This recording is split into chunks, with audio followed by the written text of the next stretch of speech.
To fix the problem where your Sony WF-C510 is not charging, first thing when it comes to the case, of course, is to look on the back and see there's a USB-C port, and for me it's very dirty, and that might be the first reason why it's not charging. You can use something like USB, SIM ejection tool to try and remove any dust that is inside.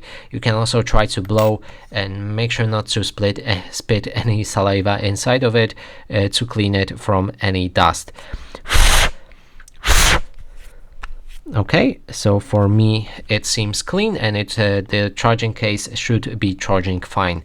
Now we can move to the earbuds. If your earbuds are not charging, there's a reason might be that this pins right here are dirty, and you need to also clean them. So you can use something like a cloth to just swipe it like that. Make sure not to use too much force, otherwise they might break. And next, which you may forget, is to also clean your earbuds. If there's water, make sure to dry them out.